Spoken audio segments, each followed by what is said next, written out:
ఒక్కసారి యాక్సిడెంట్ చూడండి, జరిగిన ప్రమాదాలు చూడండి. సేమ్ ఇదే అప్పా జంక్షన్ నుంచి మన్నెగూడ వరకు, అప్పా జంక్షన్ నుంచి మన్నెగూడ వరకు ఇదే శాంక్షన్ అయిన రోడ్. ఇదే మన్నెగూడ తర్వాత రోడ్ రెండుగా డివైడ్ అవుతుంది. ఒకటేమో వికారాబాద్కి వెళ్తుంది, ఇంకోటి బీజాపూర్కి వెళ్తుంది. బీజాపూర్ హైవే ఇది.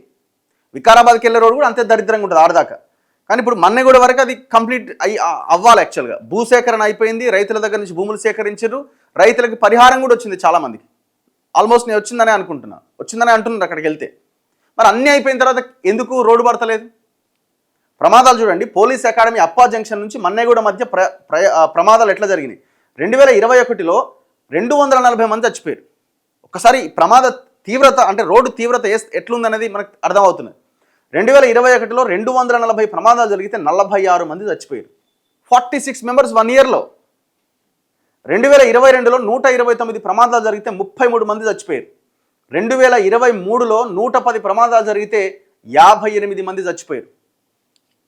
2024లో 147 ప్రమాదాలు జరిగితే 37 మంది చచ్చిపోయారు. 2025లో 94 ప్రమాదాలు జరిగితే 37 మంది చచ్చిపోయారు. వందల మంది గాయపడ్డారు. మొత్తంగా ఈ 5 ఏళ్లలో 5 సంవత్సరాల్లో 720 ప్రమాదాలు జరిగితే 211 మంది చచ్చిపోయారు. 211 జీవితాలు గాలి కలిసిపోయినాయి.